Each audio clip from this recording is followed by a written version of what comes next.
여러분 그 워크홀릭 이런 얘기 들어보셨는지 모르겠어요. 이 자기가 맡은 일이나 그 업무의 어떤 성과를 위해서 막 집착하고 몰입해가지고 자기 몸을 상하게 한다든지 정신적으로 피폐해진다든지 아니면 관계에 어려움을 겪는다든지 그런 사람들을 워크홀릭이다라고 얘기를 합니다.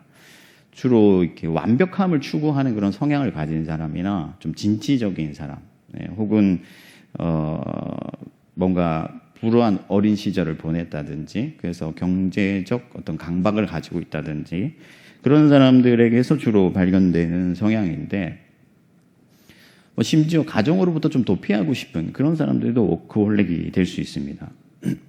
근데 이 워크홀릭은 요즘 시대에도 나타나는 현상이긴 한데 주로 이제 우리 어른 세대, 그러니까 우리 아버지 세대에 많이 발견되는 현상이에요. 70, 80 세대라고 하는데 그 세대의 트렌드라고 할 수가 있습니다. 이제 죽어라 이래가지고 집장만 하고 자식들 장가 보내고 시집 보내고 좀 보란듯이 살자 이런 게 어떤 뭐 삶의 방향이고 또 길이고 분위기고 그렇기 때문에 다들 워크홀릭으로 살았죠. 반대로 오늘날에는 이제 힘들고 어려운 일은 잘 안 하려고 합니다. 이렇게 자기를 헌신하는 것을 굉장히 미련한 일로 생각을 해요. 뭐 워라벨이라고 하죠. 그 자기 일과 가정 생활, 뭐 자기 일과 삶의 어떤 균형을 이루는 것이 중요하다고 생각합니다. 이 돈 받는 만큼만 일하겠다. 절대로 더 일하지 않겠다. 그래서 요즘은 뭐 철밥통으로 여겼던 공무원들도 퇴직률이 30%가 넘는데 20대의 퇴직률이 굉장히 높아요. 그러니까 뭐 좀 힘들거나 뭔가 뭐 자기가 분위기에 어울리지 못하면은 그냥 그만두는 거죠. 미국에서는 이 콰이어 킬링이라고 해가지고 이제 조용한 퇴사다. 이게 무슨 말이냐면 실제로 퇴사를 했다는 게 아니라 조용한 퇴사. 그러니까 내가 퇴사를 했는데 아무도 몰라. 그게 무슨 말이냐면은 퇴사한 것처럼 조용히 지내겠다 하는 거죠. 그냥 딱 자기 할 일만 하면서. 이것이 굉장히 이 시대의 트렌드인 것처럼 얘기를 하고 세상을 살아가는 지혜인 것처럼 얘기하는 그런 시대가 되었습니다. 이처럼 세대 간의 어떤 차별화된 성향이 이 교회 안에도 분명하게 나타나는 것 같아요. 좀 뚜렷하게 나타납니다. 어제인가요? 김치를 담그는 어떤 봉사를 하는데 젊은 사람들은 없죠, 그죠? 이제 나이 드신 분들이 주로 와서 하고 요즘 교회마다 봉사할 사람들이 없다고 아우성입니다. 이전에 우리 선배님들은요 죽도록 충성하는 것이 잘하는 일인 줄 알았어요. 그러니까 쉽게 말해서 뼈 빠지게, 그죠? 어쨌든 막 교회 봉사하고 그렇게 하면 칭찬을 받는 거다 생각을 했습니다. 근데 그러다 보니까 부작용도 많죠. 정작 해야 될 본질을 놓친다든지 아니면 막 서로 봉사하다가 다툼을 생긴다든지 내가 더 잘했네, 네가 더 잘했네. 뭐 지난번에 제가 김치 담그는데 봉사를 하러 왔는데 소금이 많네, 작네 하면서 이제 막 서로 막 이게 맞다 저게 맞다 하면서 싸운다든지 혹은 또 뭐 나는 하는데 저 사람은 왜 안 하냐 이런 뭐 정죄를 한다든지 그런 분위기들이 많이 있었던 것이 사실입니다. 심지어 교회 일을 한다고 이 가정도 내팽겨치고 예전에 제 친구 목사가 어릴 때 이제 어머니가 새벽에 기도하는데 너무 무서운 거 집에 혼자 있기가. 그래서 엄마의 다리를 붙잡고 엄마 오늘은 새벽 기도 안 가면 안 돼. 그러니까 이 마귀 새끼 저리 가라 이러면서 막 발로 팍 차가지고 그때 상처가 아직까지도 이렇게 자기한테 마귀 새끼라 했다고. 에베소 교회처럼 이렇게 사업은 많이 하는데 이 사랑이 식어버렸다든지 그런 경우들이 있었습니다. 근데 반대로 이제 젊은 사람들은 더 이상 그 교회에 헌신하지 않는단 말이죠. 신앙생활도 워라벨이 중요해요. 적당히 교회 생활하고 또 내 삶도 적당히 누리고 어른들이 그렇게 헌신하는 것이 이해가 안 되죠. 여러분 오늘 수요기도에도 사실 뭐 디모데 그 내일 단기선교팀이 특성하기 위해서 참여를 했지만은 이제 어른들밖에 없잖아요, 그죠? 평일에는 내가 내 시간을 쓰는 게 맞지 굳이 평일까지 교회 안 나온단 말이에요. 이제 10년만 지나면요, 여러분 이 자리에 얼마나 있겠습니까, 사람들이? 그러면 여러분 어제 하나님이 오늘의 하나님인데 이렇게 세대 간의 어떤 신앙생활의 패턴이 다르게 나타나는 것이 과연 정상적인가? 우리가 뭔가 놓치고 있는 것은 없는가? 우리 한국교회가 하나님을 섬김에 있어 올바르게 가고 있는가? 이런 생각을 하게 되는 것이죠. 이상적인 모습은 아니다 하는 겁니다. 물론 선배들이 막 죽도록 충성한 것에 대해서 폄하할 이유도 없고, 이 시대의 젊은이들의 가치관을 잘못됐다고 판단할 근거도 없어요. 다만 우리는 하나님께서 우리에게 무엇을 기대하시는가? 오늘 이 자리에, 이 순간에, 이 시간에 하나님께서 내가 앞으로 걸어가야 될 길에 대해서 뭐라고 말씀하시는가 듣고 그 말씀에 순종해야 되는 것이죠. 그래서 오늘은 하나님께서 우리가 어떻게 하나님을 섬기기를 원하시는가 하는 것을 말씀을 통해서 나눠보려고 합니다. 저는 사실 좀 어떤 쪽이냐 하면은 굉장히 좀 이제 도전적이고 진취적인 성향을 가진 사람이에요. 일중심적인 사람이에요. 제가 예전에 전도사 시절에 저희 아내가 저한테 그런 얘기를 한 적이 있어요. 미친 사람 같다. 그러니까 뭐 밤낮 없이 쫓아다니고, 그래서 어쨌든 뭔가 하나 맡으면 제대로 해놔야 되고 막 그런 성격이었어요. 그게 예전에 대학생들 사역할 때 한 10년 전에는요, 대학생들이 막 상처받고 울고 집에 가고 막 그런 경우도 많았어요. 요즘은 좀 어떠냐면 이제 조금 철이 들었다고 해야 되나요? 이제 좀 잘 못해도 좀 기다려준다기보다 이제 제가 눈치를 보죠. 애들 눈치를 보고 이렇게 하는데, 물론 지금도 완전히 그런 성향들을 벗어나지는 못했어요. 굉장히 열심히 하려고 하는 편입니다. 그러면 사람들이 그런 말을 하죠. 여러분들도 또 그런 얘기를 들어보셨을 거예요. 주중에도 교회 가고 막 봉사하고 이러면 믿지 않는 사람들이 적당히 해라, 적당히. 신앙생활 그거 적당히 좀 해라. 굳이 그렇게 할 필요가 있느냐. 그런 얘기들을 합니다. 그러면 여러분, 과연 일 중심적이어서 관계가 깨어지는 것도 사실은 문제잖아요. 그죠? 그러면 하나님을 예배하는 일과 섬기는 일을 적당히 하는 것은 그럼 괜찮은가? 그것은 좋은 신앙생활인가? 예수님께서는 오늘 말씀하시는데 어두워지면 일할 수 없을 때가 온다고 말씀하세요. 하고 싶어도 할 수 없다 하는 거죠. 그리고 아직 낮이기 때문에 우리가 반드시 해야 할 일이 있다고 말씀하세요. 하나님께서 우리에게 분명한 사명을 주신 것이죠. 여러분, 달란트 비유를 봐도 너무 명백하잖아요. 묻어둔 사람은 어떻게 됐습니까? 이 악하고 게으른 종아. 내 잔치에 참여할 자격이 없으니 쫓겨나서 슬피 울게 되리라. 여러분, 하나님이 분명 여러분들을 부르셨습니다. 사명을 주셨어요. 제가 며칠 전에 새벽에 기도하는데 너무 가슴이 답답한 거예요. 하나님께서 나를 부르셨고 하나님의 영광과 권세와 능력은 여전한데 나는 너무 그분의 손에 붙잡히지 못하고 주변을 맴돌고 있는 것 같은 거예요.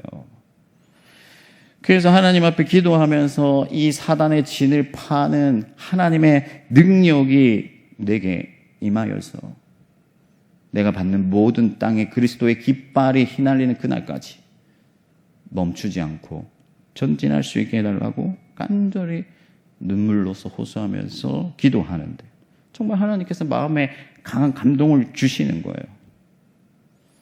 여러분, 지금은 낮은 것을 믿으시기 바랍니다. 그리스도의 성령이 우리와 함께 하세요. 예수의 권세가 여러분들에게 있습니다. 빛으로 그리스도께서 이 땅에 오셨고 지금도 여러분들을 통해서 세상을 비추시고 여러분들을 하나님의 불덩어리로 삼으셨어요. 그래서 이제 여러분들은 가서 세상을 밝힐 것은 밝히고 태울 것은 태우고 회복시킬 것은 회복시켜야 하는 것이죠. 사람들로 하여금 우리 하나님을 찬양하게 하고 하나님의 놀라운 그 구원을 전하고 예수 그리스도의 이름 앞에 만 백성이 굴복하도록 우리가 나가서 소리치고 외쳐야 될 줄 믿습니다. 여러분, 우리가 침묵하면 돌들이 소리칠 거예요. 하나님께서는요, 그분의 아름다운 덕을 선전하시기 위하여서 여러분들을 위하여 그리스도 예수를 자기의 아들을 희생물로 삼으시고 여러분들을 왕과 같은 제사장으로 삼으셨어요. 우리는 하나님 나라의 왕과 같은 제사장들입니다. 개인이 그렇게 삼아주신 것이 아니죠. 하나님의 그 영광을 위하여 하나님의 나라를 이 땅에 건설하고 예수 그리스도의 이름을 전하고 죽어가는 영혼들을 살리기 위하여서 여러분들을 왕과 같은 제사장으로 부르신 거예요. 그리고 예수 그리스도께서는 보라, 내가 세상 끝날까지 너희와 항상 함께 있으리라 말씀하셨어요. 그리스도가 우리와 함께 하시면, 빛 대신 그리스도가 우리와 함께 하시면 여전히 우리는 낯을 살아가고 있고, 지금은 밝은 낮이고 우린 예수의 제자로, 증인으로, 종으로, 선지자로 살아가야 될 줄 믿습니다. 여러분, 적당히 교회 다니다가 오라고 부른 사람은 한 사람도 없어요. 하나님은 자기 사람을 부르실 때 그렇게 부르신 적이 없습니다. 산위의 마을을 숨길 수 없다고 하셨어요. 여러분, 산위의 마을은 숨길 수가 없어요. 여러분들이 예수 그리스도의 이름으로 구원을 받고 성령을 받았으면 숨길 수가 없다 하는 것이죠. 여러분들 안에 하나님의 불이 있어서 세상으로 나가서 세상 가운데서 하나님의 역사를 일으키는 거죠. 손에 쟁기를 들고 뒤를 돌아보는 것이 합당치 아니하다 말씀하셨잖아요. 저와 여러분 모두가 하나님의 사명자인 것을 굳게 믿으시기 바랍니다. 그러면 어떤 사람들은요, 저는 아닌 것 같아요, 이렇게 얘기를 합니다. 아무리 생각해도 저는 아닌 것 같아요. 목사님은 뭐 하나님의 부르심을 받았고, 또 어떤 특별한 사람들은 하나님의 은혜가 있어서 하나님의 일을 하라고 부르신 것 같은데 저는 아닌 것 같습니다. 저는 그냥, 여러분들 그 똥꿀레 아시죠? 똥꿀, 서울 분들은 잘 모르시네요. 부산 분들은 잘 아실 건데, 반장, 부반장, 이 주번 빼고 다 나머지는 똥꿀레예요. 아무것도 아닌 사람. 저는 그냥 똥꿀레로 살다 가겠습니다. 뭐 이런 분들이 있습니다. 여러분, 자기 스스로를 보면 그렇게 생각할 수 있어요. 가진 것도 별로 없는 것 같고, 재능도 없는 것 같고, 은사도 없고, 뭔가 가슴에 불도 없고. 근데 여러분, 오늘 성경에 나오는 맹인을 보세요. 날 때부터 앞을 보지 못했다. 제자들이 물었습니다. 저렇게 된 것, 저 사람이 저렇게 된 것은 누구의 죄 때문입니까? 그러니까 그 인생 자체를 저주로 본 거예요. 태어날 이유가 없고, 불행하고, 그냥 출생 자체가 저주로 평가되고 그 삶이 부정되는 사람이었어요. 태어나지 않는 게 나을 뻔했다라고 사람들이 생각했습니다. 그런데 예수님이 놀라운 말씀을 하시는 거예요. 저는 저의 죄 때문도 아니고 부모의 죄 때문도 아니고 하나님께서 저를 통하여서 하나님의 일을 나타내려 하신다 말씀하시는 거예요. 모든 사람이 저주받았다고 생각한 그 사람도 하나님의 선하신 계획을 따라서 정확하게 하나님의 타이밍에 예수 그리스도를 통하여서 하나님의 역사를 나타내는 것이죠. 여러분, 하나님은 분명한 계획을 가지고 계셨고 하나님의 권세와 영광과 능력을 통하여서 그를 이 땅에 태어나게 하신 거예요. 모든 하나님의 섭리를 총동원하여서. 할렐루야. 정말이에요, 여러분. 모든 사람이 별로 태어날 이유가 없었다고 생각한 그 사람은 하나님의 놀라우신 계획 가운데서 출생한 것입니다. 그러니까 여러분 자신을 보지 말고 하나님의 선하신 계획을 보시기 바랍니다. 하나님의 선하심을 믿으세요. 나는 은사가 없어, 나는 재능이 없어, 나는 믿음이 없어, 나는 그렇게 잘난 사람이 아니야, 그런 생각을 할 필요가 없어요.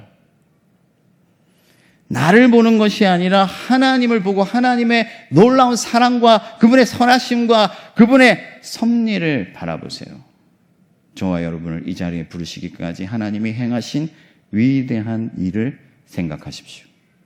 독생자 예수 그리스도를 괜히 십자가에 못 박은 것이 아니에요, 여러분.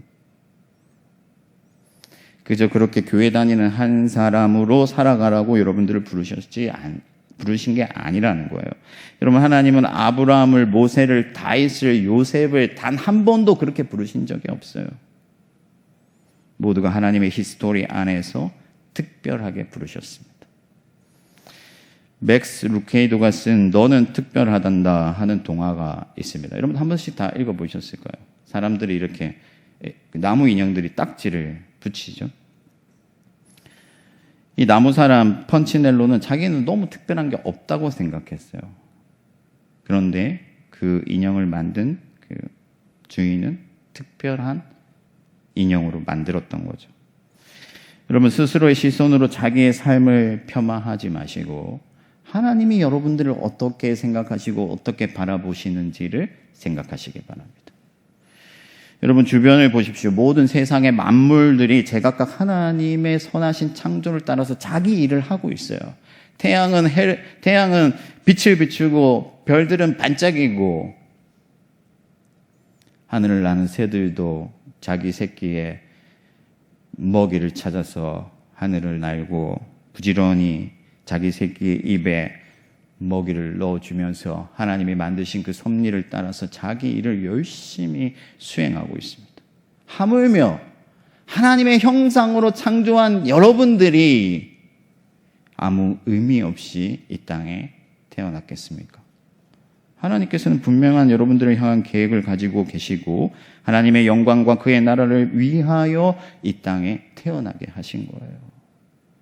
여러분들 한 사람이 하나님 손에 붙들리면 어떤 역사가 일어날지 아무도 모릅니다. 그러므로 하나님의 선하신 계획을 믿으시고 하나님 나라를 위하여 담대히 걸어 나아가시기를 바랍니다. 그리고 여러분의 삶에서 마땅히 해야 할 그 일을 하십시오. 가난한 자를 먹이고 병든 자를 고치고 억울한 자를 신원케 하며 눈먼 자의 눈이 되어서 선한 길로 그들을 인도하고 하나님의 아름다운 덕을 선전하는 저와 여러분들이 되시기를 바랍니다. 또 어떤 사람들은요, 환경을 탓해요. 마음은 있는데 지금 하나님이 내게 그런 환경을 주시지 않았다. 내가 일할 만한 그런 환경이 안 된다. 지금 경제적 여건이 좀 안 좋아. 상황이 나빠. 뭔가 지금 만약에 하나님이 나를 통해서 뭔가 하시려고 했다면 이런 상황을 주시지 않았을 거야 라고 생각을 하는 거예요. 근데 여러분 이 나면서부터 앞을 보지 못한 이 맹인을 보세요. 뭐가 있습니까? 이거보다 더 큰 환경적 장애가 있겠어요? 오늘날 같이 여러분 장애인들에 대한 대우가 있는 그런 시절이 아니에요. 여러분 북한에는 장애인이 한 사람도 없습니다. 아세요? 태어날 때 장애인으로 태어나면요 그냥 버리는 거예요. 고대 사회에는요 장애인들이 살아가기가 너무나 힘들었어요. 그런데 여러분 그도 태어나면서부터 한 번도 앞을 보지 못한 그도 하나님이 붙으시니까 하나님의 영광을 나타내는 거예요. 하나님이 하시고자 하시면 능치 못함이 없음을 믿으시기 바랍니다. 예수님께서 실로암에 가서 씻으라. 여러분 실로암에 어떤 효력이 있겠어요? 그 실로암은요 그냥 물이에요. 아무것도 아닙니다. 그러나 예수 그리스도의 말씀으로 명하시니 그 물이 생명의 물이 되고 치유의 물이 되고 능력의 물이 되어서 단 한 번도 앞을 보지 못한 그 사람의 눈을 밝혀주고 놀라운 하나님의 창조 세계를 보게 하는 그런 역사가 일어나는 거예요. 예수님이 말씀하시면 빛이 되고 생명이 되고 능력이 되는 것을 믿습니다. 저와 여러분들에게도 마찬가지예요. 여러분 예수 그리스도께서 이 초라한 나를 받으시고 나에게 말씀하시면 주가 명하시면 나의 모든 어려운 환경조차도 하나님의 영광을 나타내는 도구가 되고 오히려 그것이 더 하나님의 덕을 선전하는 도구가 되어서 그런 하나님의 역사를 나타내게 될 줄 믿습니다.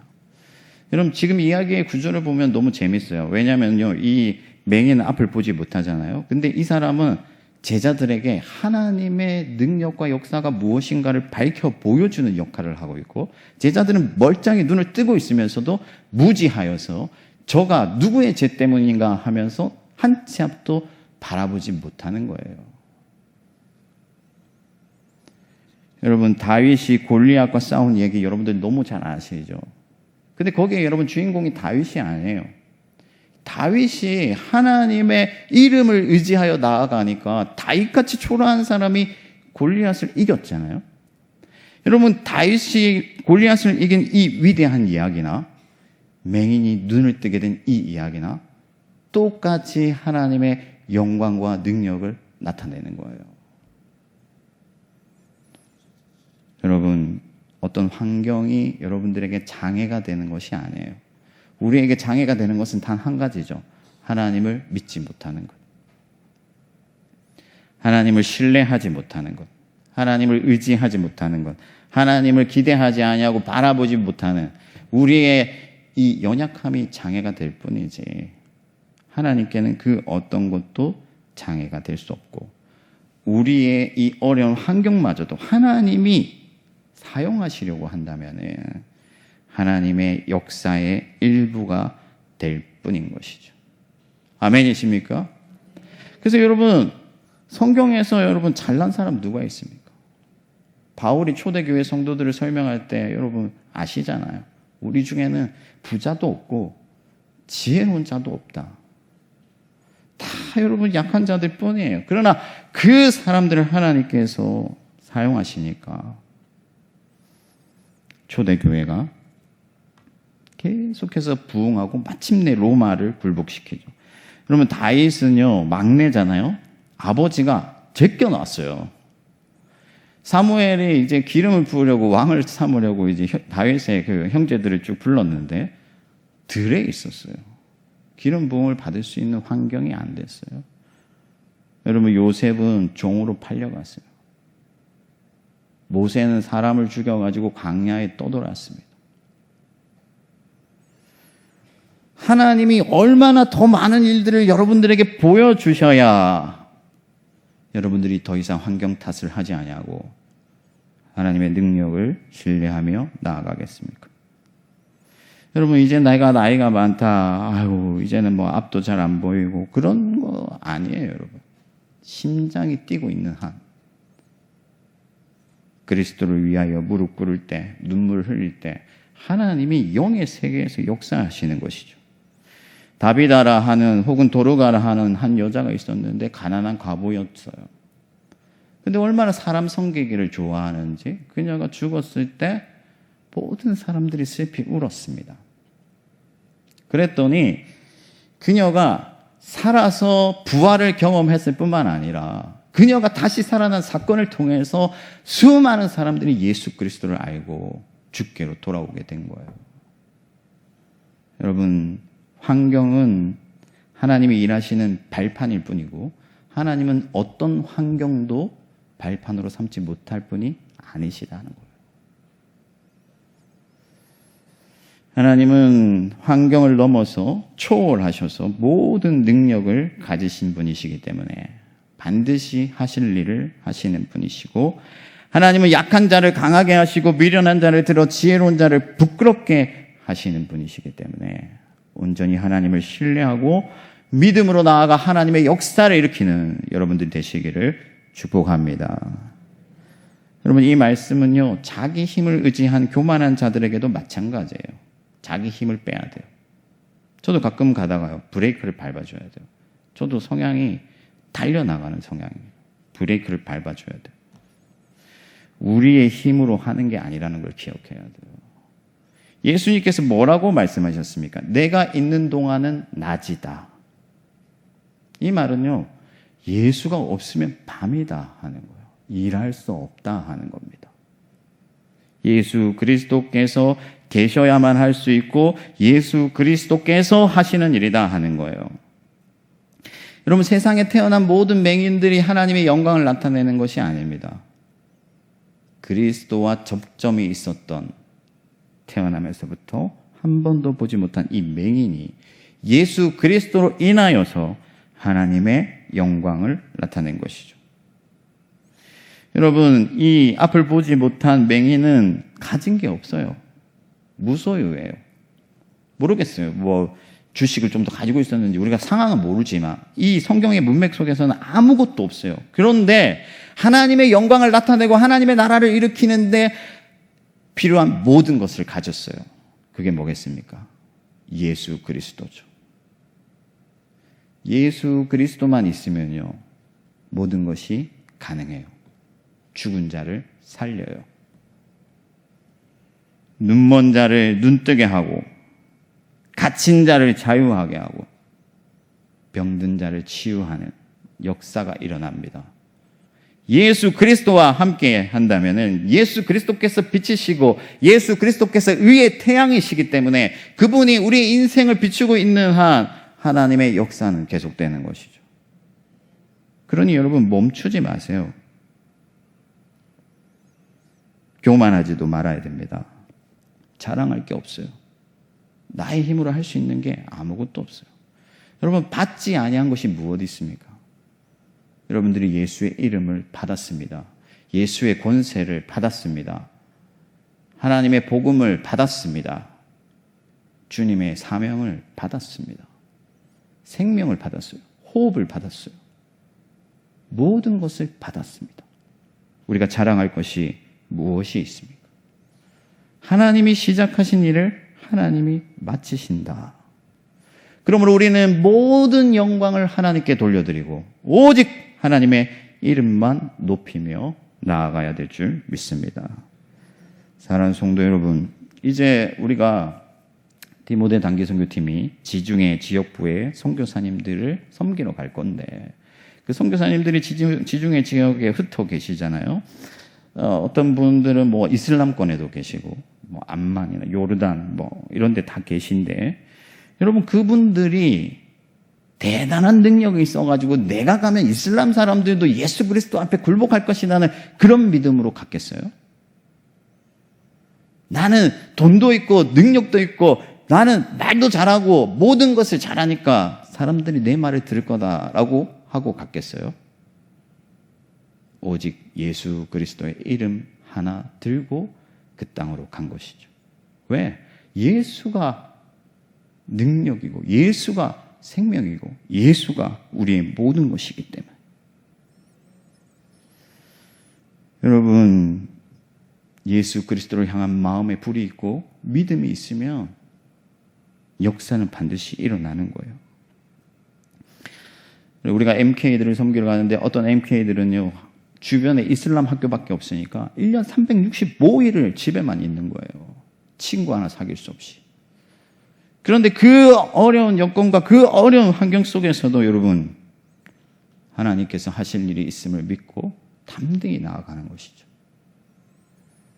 우리가 이렇게 편히 쉬고 편히 먹고 자고 하면서 환경 탓하고 나의 자질을 탓하면서 멈춰 있을 때가 아니라는 거예요. 여러분 다시 일어서시길 바랍니다. 예수를 만나고 예수를 붙잡으면 그때부터 하나님의 역사가 시작되는 거예요. 저와 여러분들과 우리 모든 서울시민교회 권속들이 이 믿음의 위기의 시대에 예수 그리스도를 온전히 믿음으로 하나님의 역사를 일으키고 그 하나님의 영광을 만방에 선포하는 교회가 되기를 주님의 이름으로 축원합니다.